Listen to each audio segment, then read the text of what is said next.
I'm a forward pressure fighter. I really like to strike. I tend to try to push you up against the cage and punish you there. I'm really happy that we got the win on the day that kind of made a little bit of history. Had a lot of people come before me in the LGBTQ community that helped me get to where I am, and I'm super thankful for that. History made on the gridiron and history made in the cage as inclusion in sports continues an impressive win streak in 2021.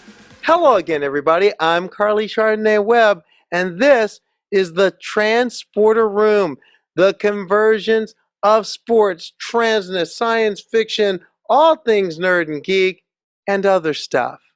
And history is the word this week. A piece of the history was made by the last voice you heard.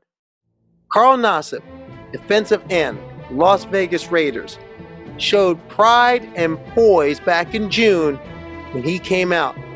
The first out LGBTQ player in NFL history to be on an active roster. And then he showed his commitment to excellence. Yeah, in training camp, there was the press conference where he cleared the air about his announcement. But after that, gay wasn't the word. Rushing the quarterback was. And Nassib showed he could get to the passer. Showed John Gruden more than enough to make the squad and be a part of the main Raiders rotation at the position. Carl Nassib, however, still had more headlines to make. And when you know it, he picked quite a stage to make them. Monday Night Football, overtime, Ravens, Raiders, tied at 27. Lamar Jackson, one of the fastest players in the league at any position, trying to find an open receiver, trying to escape. Carl Nassib wasn't having it. Got the sack, made the strip, Raiders recover the fumble, and then just leave it to Derek Carr and Zay Jones. 31-yard touchdown pass in sudden death to win it. Raiders do it 33-27. What a way to start a season and in many ways make a new beginning. But the start of the weekend is our focus, and it was the end of the beginning for Alana McLaughlin. 38-year-old Army Special Forces veteran who sat in our space a month ago and told us her story of hard times and high hopes in her bid to become the first transgender woman to step into the professional MMA ranks in 7 years. After a 1-month delay due to opponent Celine Provost being in COVID quarantine, it was finally time. Hot from Miami with the history unfolding, McLaughlin's fired up and had the trans flag rolling. She was ready for battle, but in the first round, Celine Provost took the fight to her. She's a boxing and kickboxing specialist, and those punches were landing. She did the job with her fists in that first round. The Karleigh card had it at 10-9, but in the second round, McLaughlin ran her game plan. Get her on the mat and keep her there. Got her down with the takedown, and then got that rear chokehold. And finally, Provost had to give up the ghost. Tapped out. McLaughlin getting that first career win, and both of them having a moment of mutual respect afterwards. For Alana McLaughlin and for MMA, it was a night of history. Her first fight in a debut win, and the second trans woman to be in the MMA arena since Fallon Fox 7 years ago. Commander Karleigh, computer reporting. Fallon Fox is on hailing frequency. Computer, for real. Well, by all means, beam her up. Energize. Fallon, welcome to the TransSporter Room, or in this case, welcome back to it. Outsport's Triumph Award winner, pioneer, and just all-around general badass. Yeah, it's really good to be here after that wonderful fight. What was it like for you to be cage side for this fight? And right from the jump, to see that introduction, to see that entrance that Alana made. Yeah. I wish my first MMA fight would have been like that, but I wasn't out in my first MMA fight. She came out with the flag, and as her first MMA fight, and as a out and proud transgender woman. That was a pretty amazing thing to see, and it was like history. I was sitting there watching history being made, and it was a very exciting time. And also the T-shirt, which by the way, Alana, I want where'd you get the T-shirt? I want one Oh, because if you want one of those T-shirts, all you have to do is go to darklight.com. It's spelled kind of weird, so all you gotta do is go to my social media pages, which is Twitter. Just type in my name on Twitter, Instagram, or Facebook, and you can find my fan page there, and it's posted there where you can find that amazing T-shirt. and in addition, we're going to also post that at both our all our social media presence for the Transporter Room. We have a Twitter, we have a Facebook, and we have an Instagram. So we're also going to post it there because I want that shirt. I think everybody should have one. But on to the fight itself. First off, early on, what did we see? What were we watching? Because Celine Provost went up, apparently has the boxing skills, wanted to make it a stand-up boxing match. And early on, in Alana's own words, she was getting rocked early. Celine Provost is a very accomplished striker. So she's got a record. You know, she's had I think it was 2 or 3 professional fights before this. That was, I believe, 4 or 5 years ago. And she took some time off and went to, I believe, did boxing and kickboxing, and sharpened her skills. And that was apparent when she came back because, see, Alana kept coming straight through the center. And um, part of what Provost was doing was coming off to the side and hitting her with jabs sometimes. And that was, I think, messing up her game plan. And so things went a little bit different. Alana got some really, really big shots in. I mean, she seemed more relaxed and calmed down, and then she seemed to be her head got back into the game. I believe that's probably because she was getting rocked a little bit in the first round. She was able to get Provost to the ground and ended up submitting her with the rear naked choke. Celine wants to box. So I said, fine, we're not going to box. We're going to do some BJJ. We're going to get some Brazilian Jiu-Jitsu in there, and I'm going to get you on that mat. And it just seems like Alana just kept moving forward and eventually got her shot and made that move in the second round. I believe Alana was saying that was going to be her game plan in the interviews before, was to like get her on the ground or something like that, or people were saying that should be her game plan. But Alana's got more ground technique, and I pretty much figured that was going to be the game plan, and wasn't surprised in the end when it was going in that direction. Prior to the fight, Alana cited you as not only an influence, but as a mentor and somebody who was a sounding board. What was the process that got her in the ring? Because according to Alana and according to Combate Global, you were the catalyst for this. This night was built in part because you got the dots connected and the ball rolling. How did this come about, and how did you play the role in it? Yeah. Well, first of all, I've known Alana for years. I met her on Facebook, and this was when she was in the beginning of her transition, and I watched her whole transition all the way through. But she said a couple years ago that she wanted to follow through on her dreams and becoming an MMA fighter, like me. So, yeah, she was training at a few gyms for about a year, and then she moved down to Florida for a few months to get prepared for this fight. Yeah, and I've just spent a lot of time mentoring her, and you know, pretty much telling her how the fight world is, and being someone that she can come to and talk to, about being a transgender athlete and trans fighter in MMA, and trying to help guide her through some of the things that I had to go through, so that she doesn't have to take such a hard of a hit, you know. So yeah.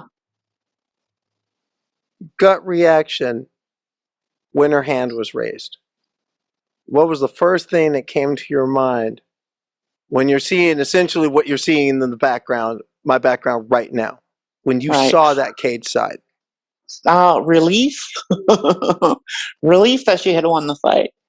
Because, I mean, I knew this was going to be a tough fight for her, given that Provost is, you know, is a more experienced fighter. And Alana she hasn't had any amateur matches. She just went straight to pro. So all this pressure and stuff building on her, you know. And the reason why she went straight to pro is because she was having trouble finding opponents in the amateur ranks. So she just had to. So I knew this was going to be a very tough fight. And I was just relieved that she ended up winning in the end. Because it was tough. And Provost really came with it, and her experience really, really showed. Afterwards, it was worth it to have the ice cream after the fight. It was. I'm pretty sure she feels it was worth it to have the ice cream after the fight. You know, that was something we were looking forward to. For yourself, how important do you feel it was for her and for you that you were there, that you saw this unfold? I think it was important for me to see because it's like, you know, I felt like it was kind of like the passing of the torch, you know, and I kind of want to be there, you know, in person to deliver that. Yeah, I'm sure it was important for me to be there. You know, I don't want to speak for her, but I'm sure she was. It was important for me to be there, um, because I feel that she does look up to me. So Well, I think that she's not alone in that category. Many of us, especially those of us who play sports and enjoy being active, we do look up to you. I know I do.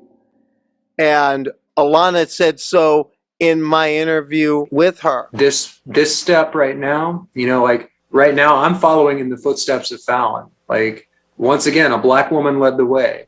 You know, Fallon took that first step. She was the first trans MMA fighter. And now I'm following in her footsteps. I'm not the pioneer here. I'm not the tip of the spear. I'm just another step along the way. But one thing, it seems like your moxie rubbed off on her, because when all the guff came on social media after the fight, Alana definitely handled it, including a certain Jake Shields, who she just basically snatched his edges up. Oh yeah. Have you seen the comment section on that thread? Oh, Oh my gosh. oh, Oh, people were giving him the business I because think of that's an understatement. yeah, because of the juxtaposition of the photo of her pre-transition and, you know, after transition. Um, really wild stuff because as you when you sit there and you look at the photo, you can tell that she's smaller. You can tell the fat displacement on her body. You can just tell that, you know, she's a totally different person, you know, than she was before. So I don't know what the point of that, even bringing that up, was, other than to self-own. But at another level, do you still kind of shake your head and say I mean, she has gone through a similar vitriol to what you've gone through, and especially at Outsports, we've categorized the continuing lies about you at length. But also, does it kind of give you hope to see that there's also the counter surge that is pushing back on this, that's pushing back on all the negativity and all the noise, and all these supporters more and more are coming out and saying, no, we support her, that's one of us, and you're not messing with us? Yeah, I think I'm liking how things are going today versus how things went when I came out. Like, you know, I had some support, but it seems like today with Alana, there's more support with her than there was with me when I first came out. Um, I think that's progress. I think that's going to continue, and I think that it's not just Alana and time; it's all of the other transgender athletes that have come out there, the ones who were like Lauren Hubbard, and all of the other athletes who are at the Olympics, and all the trans kids doing sports. Like all of this is like there's a lot more of us than there was yesterday, and it's starting to garner a lot of support, I think. Shifting a little bit of gears to you real quick. What have you been up to? Because I know for starters, there's the movie of your life, the biopic project. What is the status on that right now? Yeah, they're working on the project. I can't say too much about it. Just that, working on the project,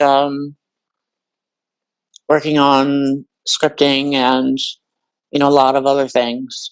But I would suspect that. I would suspect. I don't know for sure. I would suspect that would come out in a few years or so, or within that time frame.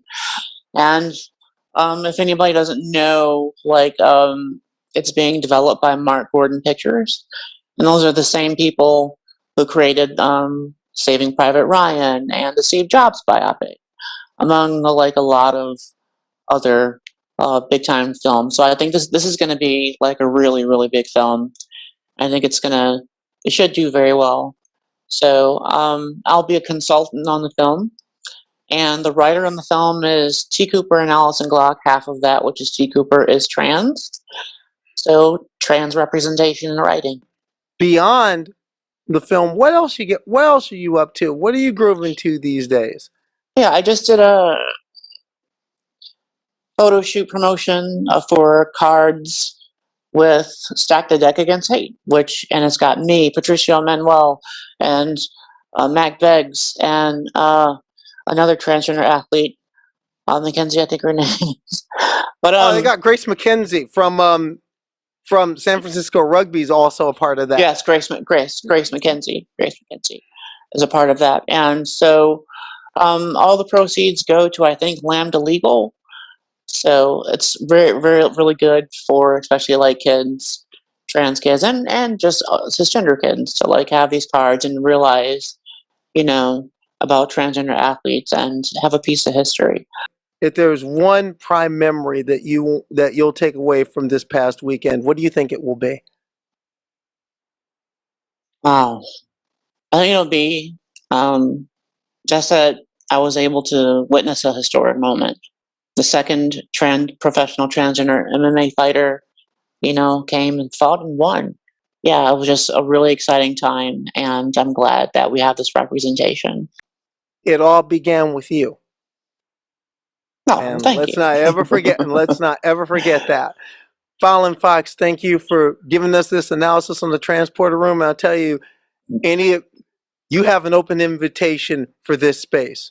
Anytime, we're here for you. All right. Thank you very much, and I'll take you up on that offer the next time. Thanks again, Fallon, for being with us. And you heard that noise. You know what that means. We got to give love to the sponsors. But when we come back, we have another big voice in our community joining us. Katy Montgomerie will be beamed up to talk about how hard it is to be trans on TERF Island. I'm Karleigh Chardonnay-Webb. This is the Transporter Room. Stay with us.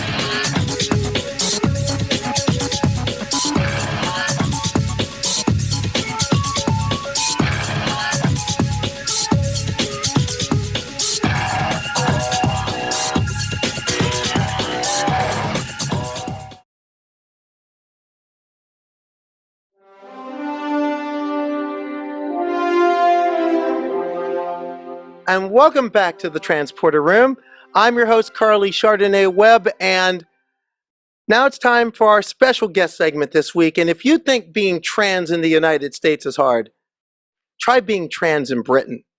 Transgender life has been under a constant barrage in recent years by the current Tory government and by the press, which has bolstered one of the most toxic climates for LGBTQ people in the United Kingdom since the Thatcher era. At the center is a brutal gender critical movement. Some of that movement is in a strange partnership as self-ID'd feminist with elements of the American Christian right in groups such as the Heritage Foundation and the Alliance Defending Freedom. It's behind this backdrop that many transgender Brits live a life of quiet desperation. If you don't believe me, Consider what Abigail Thorne had to say at the Trans Resistance March in London earlier this year. I don't want pity. I don't want condescension or charity. I don't even want visibility and representation. I want control over my own goddamn life!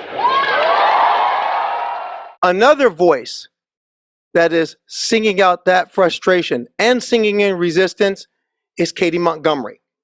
Katy Montgomerie is British, trans, plays a mean guitar, loves Pokemon, and is the host of the popular YouTube program TERFWars.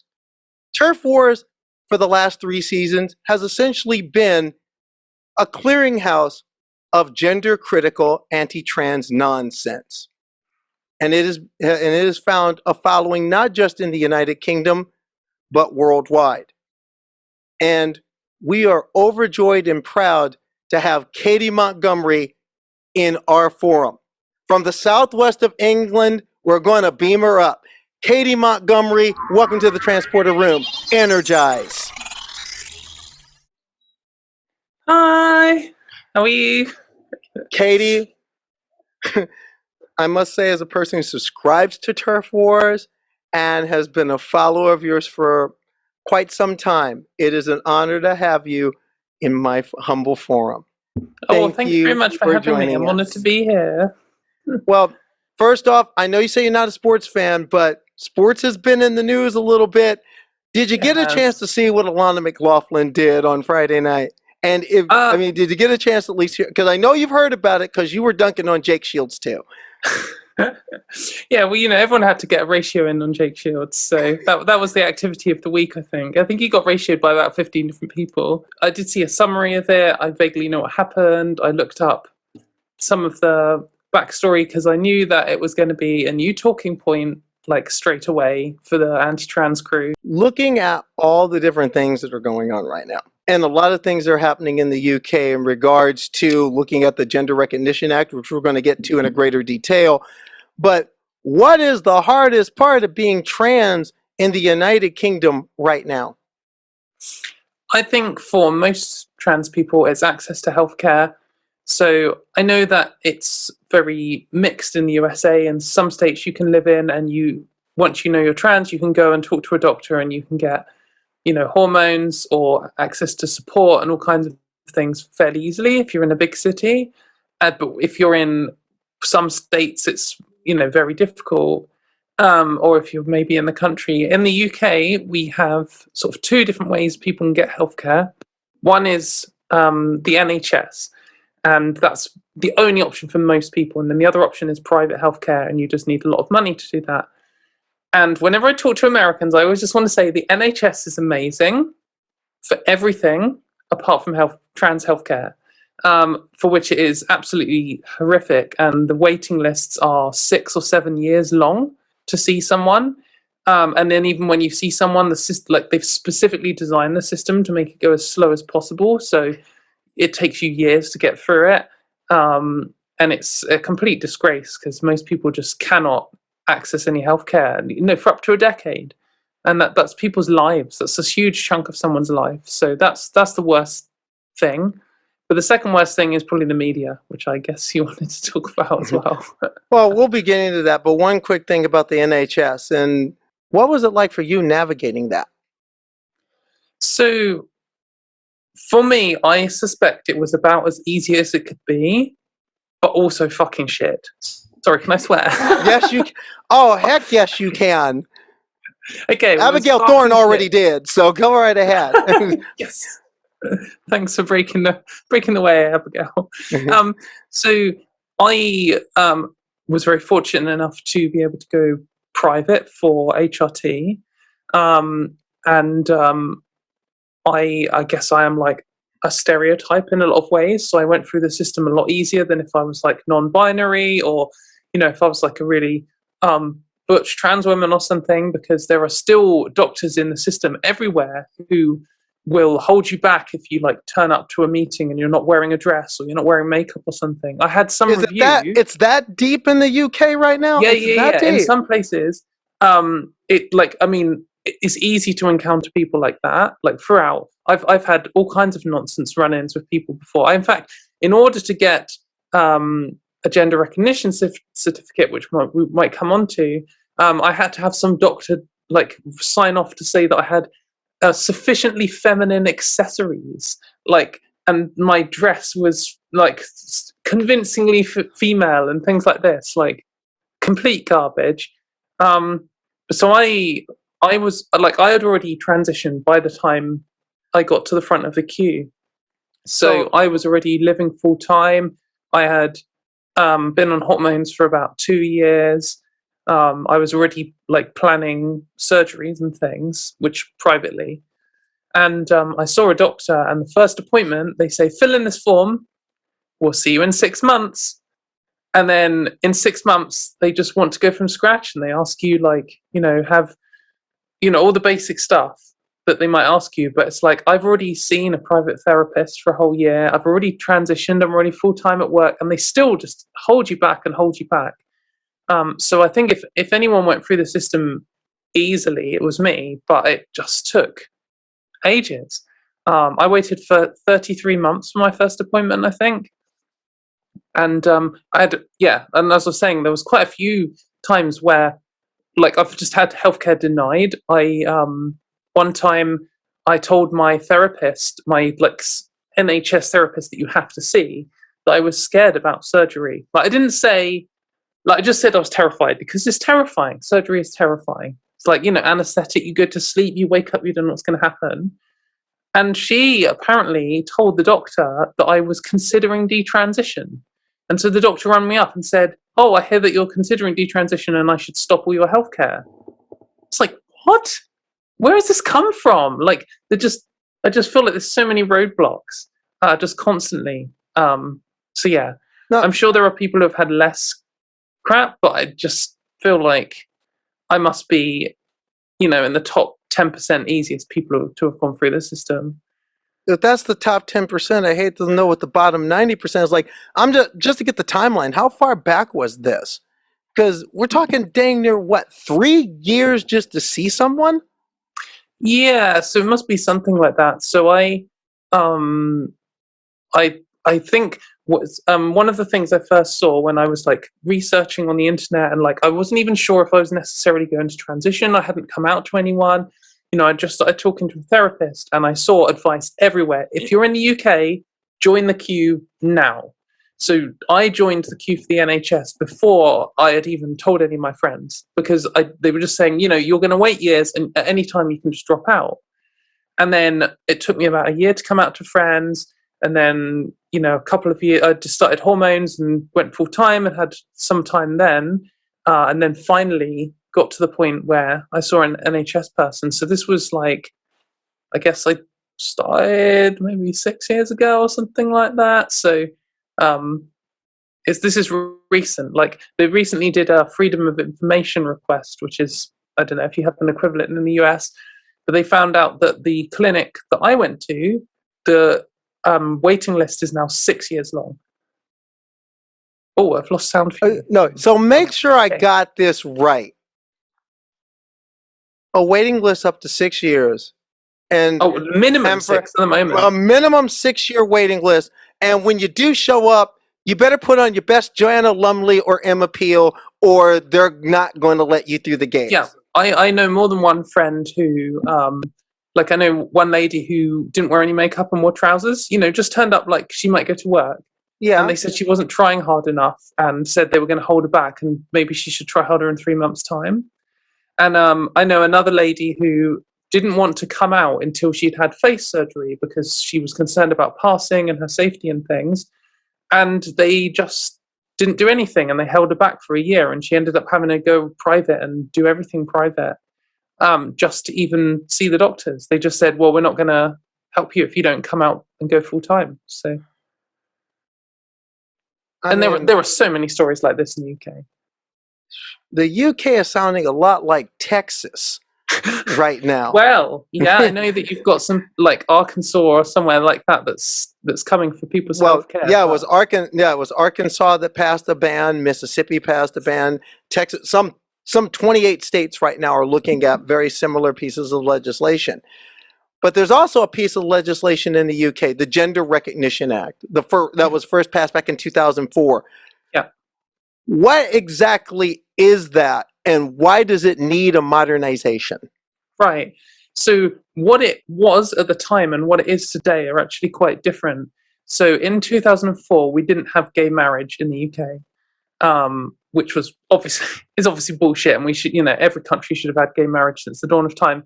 But we didn't have it in 2004, and there was a high-profile court case where a cis man who was like a millionaire married a trans woman, and then they had a divorce, and she would have got some of his money, in the divorce settlement.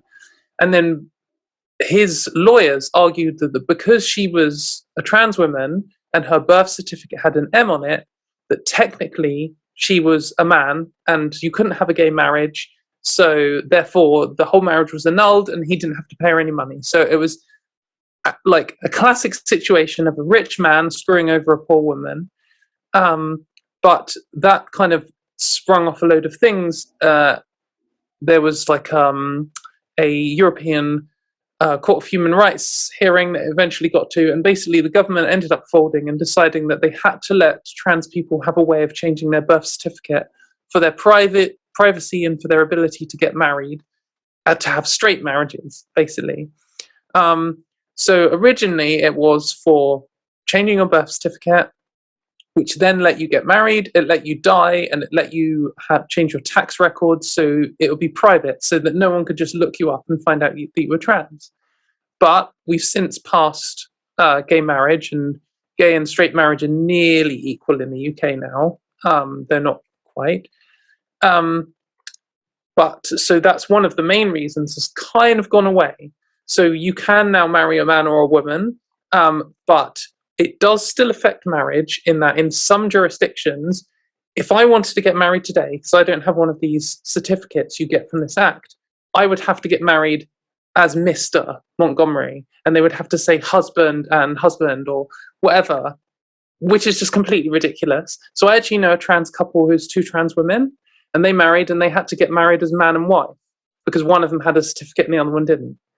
And on a much more sad note, I recently had a friend die, a trans woman, and she, was living full time and had been for years, and she didn't have one of these certificates, and they had to bury her as her man and write on her death certificate that she was a man.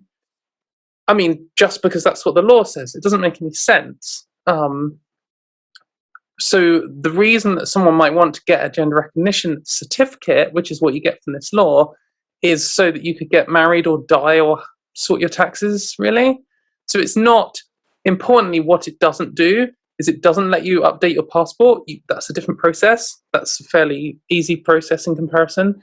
It doesn't let you use women's spaces or men's spaces if you're a trans man, because we already have a law protecting that. It's the Equality Act of 2010. And before that, it was protected since 1999. It doesn't allow you access to sports or prisons, or it's about birth certificates. So the ID and other things are covered by other laws. So the reason we want it updating is because the system is an absolute fucking joke. So I just filled in the application for this. When I got my passport, which I got 5 or 6 years ago, to change it from an M to an F, I had to send like a photo. I had to have a note from a professional who said, I put my reputation on the line. This is Katy Montgomerie.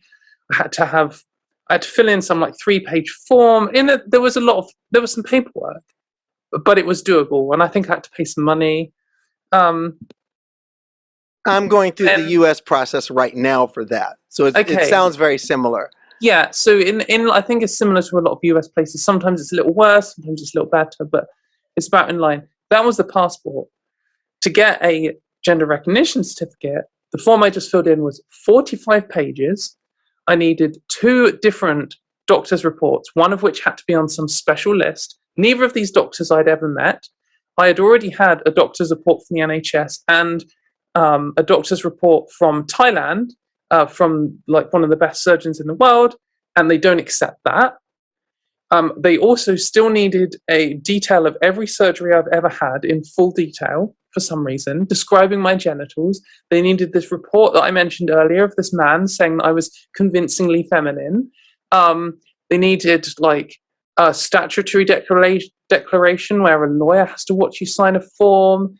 Like, there is so much stuff. You also have to have been living full-time for at least 2 years, and you need to provide a piece of evidence from every single year. So I had to find 6 different pieces of evidence that I had been a woman for the last 6 years. For like, this is so that I can just get married and then say, Mrs. Katy Montgomerie. Like, this isn't so I can get into space. This isn't so I can get a new passport. It's just a joke. And the system's just like a relic from the past. So we want to update it, basically, so that it's about the same as a passport, basically. So what are the modernizations that you want to see? Coming out of this process, what do you hope is different? Well, I would like changing your birth certificate just to be the same as changing your driving license. Around that difficulty, maybe slightly easier, maybe slightly harder. It doesn't really matter. If it's just filling in a form and getting a note from a professional, whatever, that's fine. But also, it would be great if it could apply to younger people, because at the moment it's only 18 plus, and you know, people might have abusive parents and they might want to transition at 16.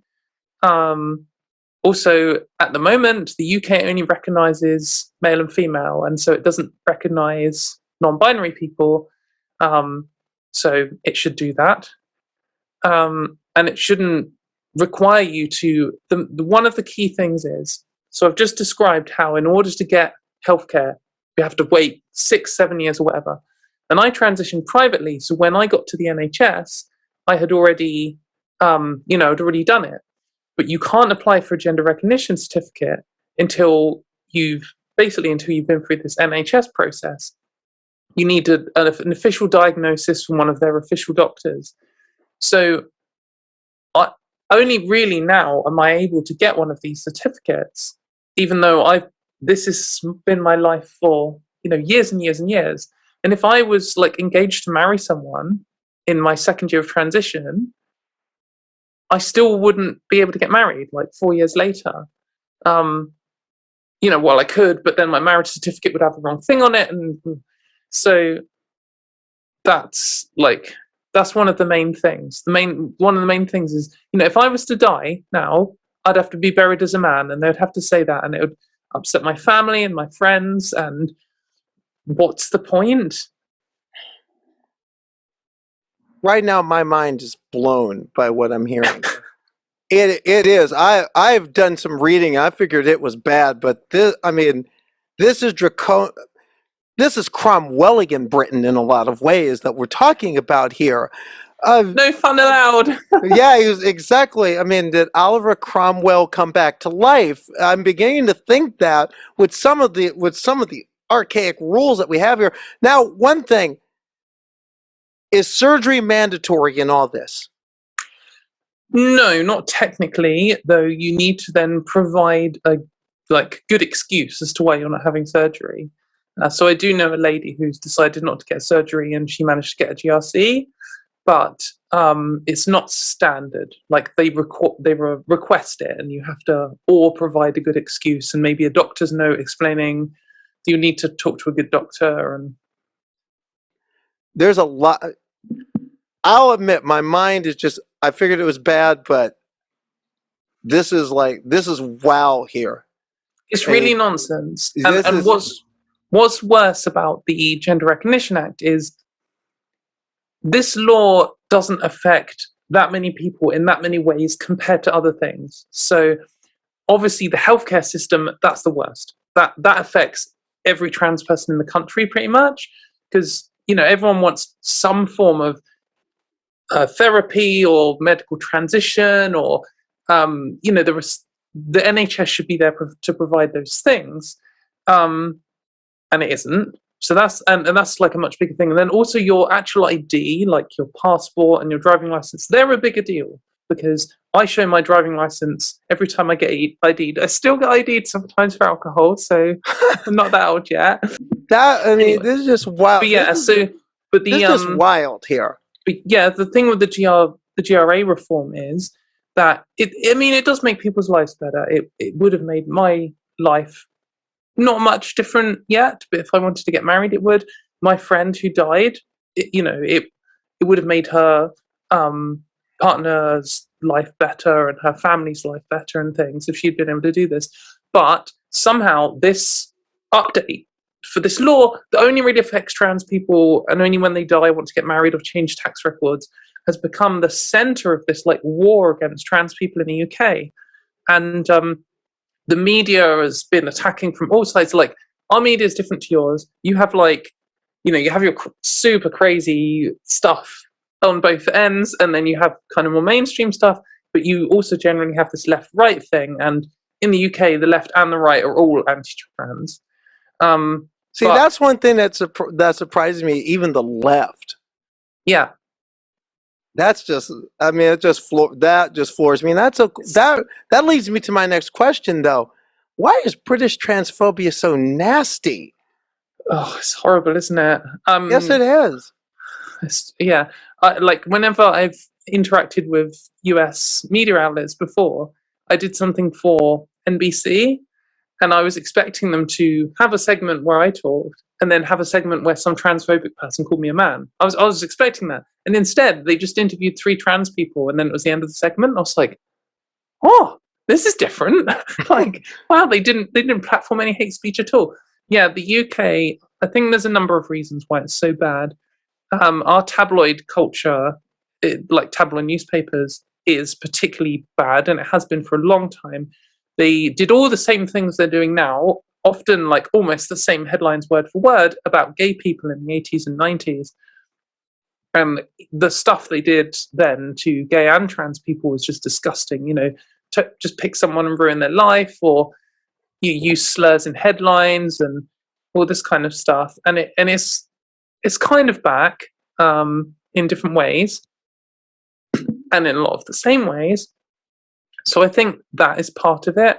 I think another part of it is the UK media is a lot smaller than in the US. Like, you're a huge country and you've got these different media outlets, and they're just separate from each other.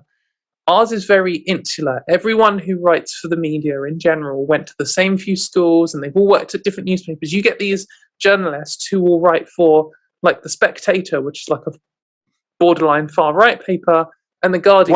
Once headed by Andrew Neil, who just left GB News. Yeah, exactly. So, and you get people, and they'll write an article for both in the same week.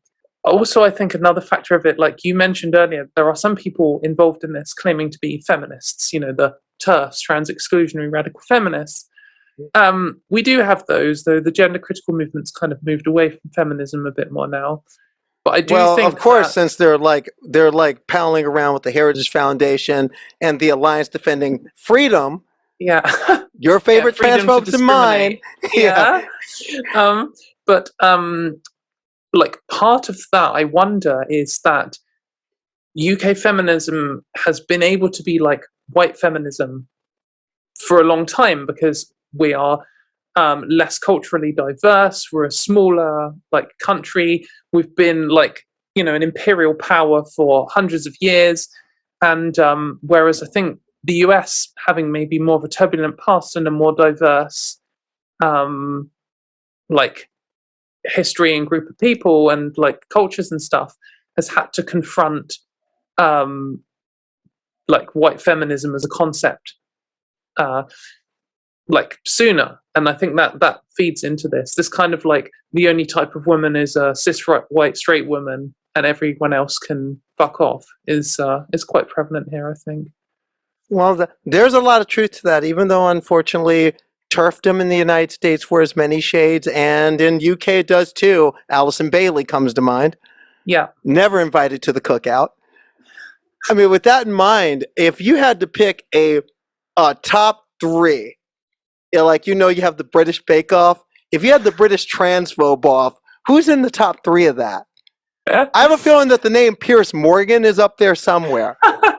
Yeah, Piers Morgan's pretty bad. I think, in a way, Piers Morgan is a contrarian and an attention seeker, and he says things just to wind people up, and he just doesn't care. He's very privileged. He's a knobhead, and he is transphobic to a degree, but he's not as bad as some of them. Like he's said absolutely transphobic things. I'm not defending him as a person. I think he's a dickhead. I'm not defending what he said at all. But what I'm saying is there are worse people, and it's about trying to work out how much influence they have and how shit a person they are. Like Liz Truss, she's one of the worst people. She's she's our women's inequalities minister, and she's like anti-equality. It's like her thing because we've got this. Well, but you know that's the Boris Johnson government in a lot of ways. Yes, yeah. You've got you have your own Trump. Yeah, I mean exactly. I mean, I don't feel like anyone here is quite as bad as Trump, but like we you know we did our own version of it. But yeah, I think that like in the actual gender critical movement, there are some people where they have slightly smaller platforms and maybe slightly less credible, but they, you know, like because they're so much worse, their like value on the ranking is a bit higher. It is hard to say, and what I'm worried about doing a top 3 is that if they found out I said it, they would be really chuffed. So I don't want to give them the credibility. You know, press, medical establishment, the current Johnson government. Among those, where are the biggest or in the gender critical feminist movement, as I like to call them, where are you finding the biggest transphobes? Where are you finding the people that are, in a sense, leading the charge? Oh, definitely the gender critical movement, hands down. There are gender critical people working in the press, and there are gender critical people working in the healthcare system, which is terrifying, and like in the police and stuff. But that's what makes them bad, is they're part of this gender critical like movement or cult or conspiracy theory, however you want to look at it. The Boris Johnson government is bad, but it doesn't really care about trans people. Like, it will use this as like a tool to drum up fear, but they're more focused on immigrants and poor people, and you know, they focus on a lot of things. They're bad. So as a group, they're worse. You know, they hurt more people. But if we're just talking about trans people, they're less focused on us. So, but the other side doesn't seem to be better. I read something a few days ago that Labor threw out someone because they stuck up for trans people, or they censured someone for just saying that trans people are people. They had 2 Labour people speak up in one day. One of them said they have gender critical beliefs and they want to ban trans kids from the toilets at school, like just disgusting things that they said. And then some other lady said, "Oh, I support trans people and trans rights," and Labour did an investigation on her, apparently. Though it was then rescinded, and they weren't sure who sent the actual complaint in initially because it was all badly spelt and it came in at midnight or something. Something suspicious is going on there. And like in our other left-wing party, or one of our other left-wing parties, the Green Party, they just had a thing where the Green Party officially submitted this really transphobic report to the Scottish government. And then when confronted on it, none of them admitted to sending it. And the Women's Inequalities group of this Green Party are like, "We didn't send this. Someone else has sent this on our behalf." So something else weird is going on there. And, you know, it's just a mess.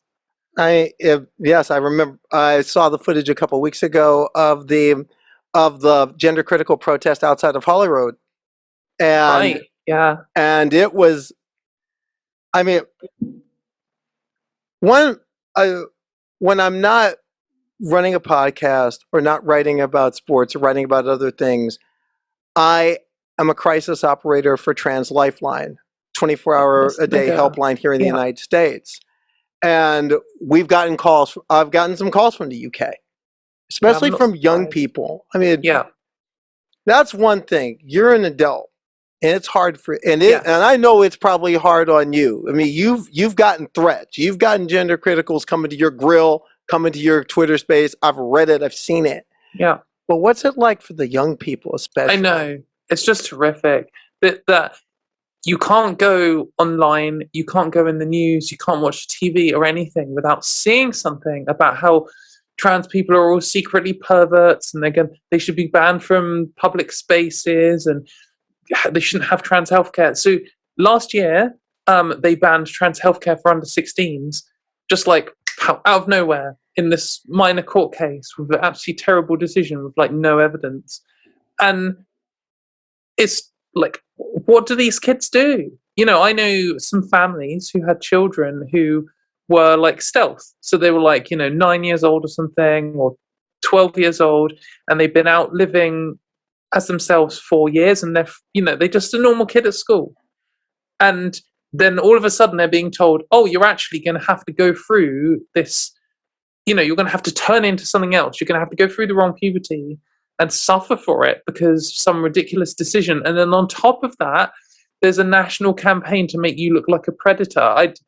I don't know. Like, sometimes I wish like I could have been younger today and come out where there's more support and there's more knowledge of trans people. But on the other hand, I do feel like there's more like hatred and backlash at the same time. And I don't know. I mean, it was grim when I was a kid, and it stopped me coming out then. So I have a lot of respect for the kids who are able to come out.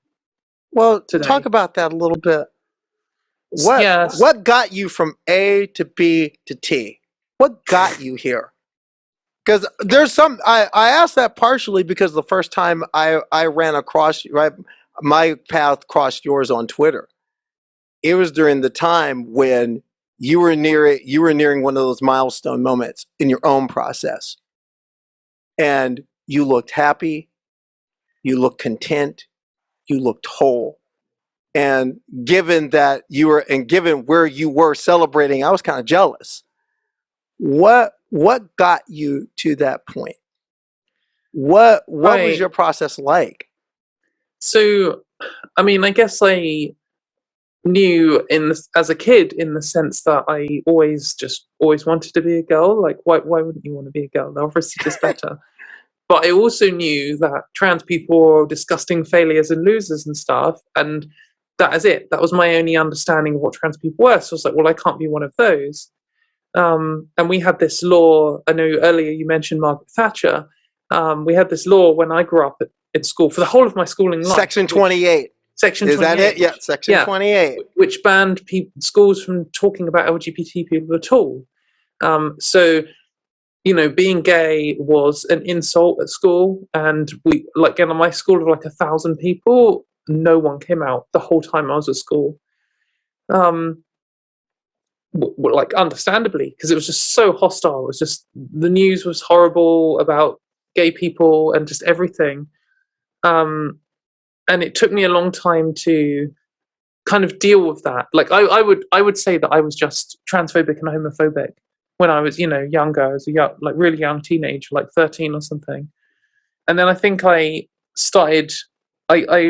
analyzed gay rights first, and I just thought, this is ridiculous. There are these people who just love people and they're being punished for it. This is disgusting. And then after some thinking and some consideration, I was like aggressively pro gay rights. And that kind of led me to feminism. And then feminism led me to understanding about trans people more. But I think what the two like major things that broke me, I guess, got me to come out was I saw this documentary by Louis Theroux called Transgender Children, which probably today maybe isn't that great, but at the time for me, it was like the first thing I'd ever seen where trans people were treated like normal people. And like, they had these trans kids in it, or these trans adults in it, and people were just friends with them, and they were just normal, and they had normal jobs, and their families loved them. And I just thought, oh, I didn't know that was possible. And that caused me to go and look it up more. And then I discovered some trans people on YouTube, and they were just normal. Like, normal. The idea of normal is rubbish, but at the same time, they were just people like me. And I just thought, oh, fuck, this is me now, isn't it? Like, and that was scary. It's a scary realization to like, oh, this is me. No. But so that, that's how I got through. And I think that it's why I think that representation or exposure to trans people is just so important, because I was still transphobic then. I still thought trans people were all losers and all perverts and stuff. And all it took was me seeing normal trans people just talking about their lives, and it just destroyed that. It destroyed that prejudice. So Now, with that in mind, is that what, in a sense, did that lead you to start TERF Wars? I guess I like arguing. I'm kind of addicted to arguing. I also argue about religion. I do a show called Talk Heathen and another one called The Line, where people can call in with their religious beliefs and I just argue about them. And I guess, as a kid, I was a bit argumentative too. And I like the structure of it all. And also then when I got into gay rights and feminism, like I spent a lot of time arguing when Australia was considering legalizing gay marriage. I just got addicted to going on the internet and arguing with Australians about why gay people should be allowed to love each other. And then when I came out, I just see someone and they're wrong. They'll just say, trans people are all this. And I'm like, that's factually incorrect. Here's a source. And they were like, nah. And then they say something stupid. And then I'm just like, turn around to everyone, I'll show it on my Twitter and be like, this person just said something stupid. And somehow me just being addicted to arguing and like showing the results of it has got me to 40,000 followers or something. I don't know why people like that, and then I just thought, I was finding that with my cis friends, because I often don't talk about trans stuff. I try and keep it to like the internet, and then I can have a break and just be myself without worrying about rights and stuff when I come offline. And I found that when my friends would ask me, they'd be like, tell me about what's going on in the world of trans people. And then I'll just go off on this like 2-hour rant. I'll be like, this week you should have seen what this person said. And I'll start getting out screenshots. And I was just like, I need to have an outlet for this that isn't my poor cis friends who don't know what a Graham Linehan is.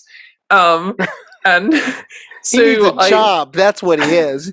He's a man in need of a job.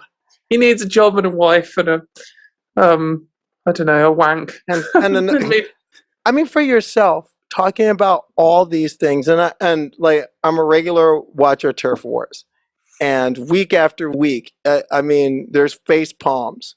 There's face palms week after week. Yeah. I'm just wondering for you, with all the stuff you deal with and the way people come at you and misgender you and just come at you, and it just seems like it's nonstop.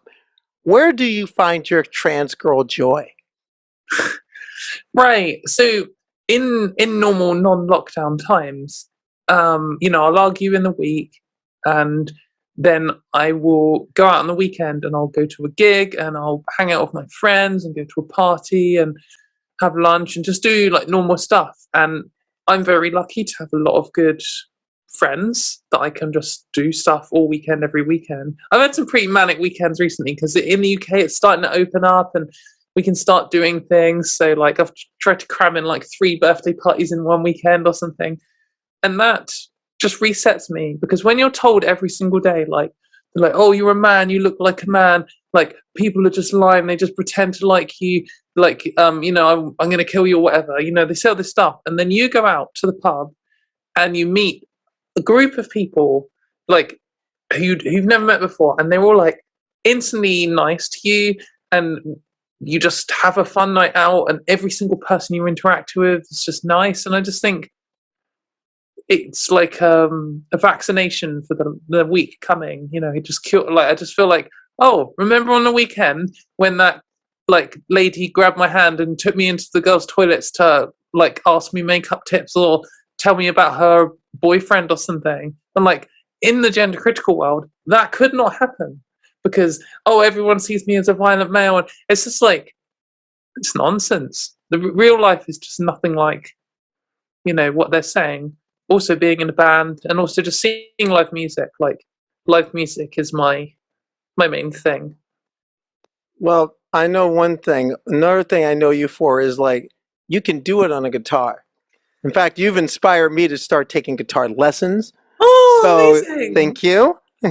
But That's I crazy. just want to know when's the next time we're gonna see some video of Katy Montgomerie rocking it out? When are we gonna see it? Well, yeah, hopefully soon. I keep saying yes to loads of stuff and not having time to do like pre-recorded videos. Basically, my band has another album coming out hopefully this year. So I will do a music video for that, I suspect. And I've also got some more plans to do some pre-recorded YouTube videos. I'm going to do something describing everything that I've encountered on my way in terms of healthcare in the UK. And then going to have loads of shred guitar interludes and all this kind of stuff. So, yeah, we'll see. Well, I can tell you when that video drops, I want to be able to. Hey, I want to play it. I want to play it on my show. In fact, I want you back on here at some point, and I want to make a pitch. If you ever have a guest on, ever need a guest on TERFWars to give a perspective from our side of the pond, I volunteer as tribute. Well, I will step I am into considering because I will step into that. We've been on season 3 for a while, and I'm thinking, what can I do for season 4 to shake things up? I enjoyed the show, and I enjoyed having you. I enjoyed having you here. Yeah, And I enjoyed being here. Thanks for And I having me. want to tell you something. Just know that, and I also want to let your audience, especially in the UK, to know that on this side of the pond, we have your back. We're fighting our own fight. We're fighting a lot of our struggles, but we know this is a transatlantic alliance for our people, Yeah, and for our liberation, and we have your back. We have all of your back. And I well, just want you to know same. that. Thank you. I really appreciate it, and I do feel like there's this kind of international trans solidarity. For much easier with English-speaking countries because I can see any language I can speak. But like, I feel it from the Canadians and the Americans and the Australians, and I do feel it from Europeans and other countries around the world. But they're not going to be able to stop us. So we've got this. I mean, you've got like national trans politicians now. Belgium has like a deputy prime minister who's a trans woman. Like, we're smashing this. 20 years time, we'll be 11 and a half, mate. Be great. Will that mean we'll have a Prime Minister, Katy Montgomerie? I do feel like the UK is probably more than 20 years away from having a trans politician, but maybe I could move to another country. Maybe when Scotland becomes independent, Scotland might have a trans politician. So, Katy, thank you for joining me on the Transporter Room. Thank you for being here. And like I said, we want you back. If you need a guest, I'll make myself available. Amazing. It'll be that important. Katy, thank you. We're going to beam you back down to the southwest of England, energized. And thank you all for joining me this week on the Transporter Room. And this was a very special show, our 101st edition. We had a lot of trans star power, and I was glad to bring it to you. And if you like what you saw or didn't like what you saw, or have a comment, if there's something you want to see or something you want to say, please leave a message on our Twitter page or our Facebook page. Remember, from the beginning through 101 episodes, everything I do for you, the people who support us. I'm Karleigh Chardonnay Webb, and that's the Transporter Room this week. Live long and prosper, steady as she goes. I'll catch you next week.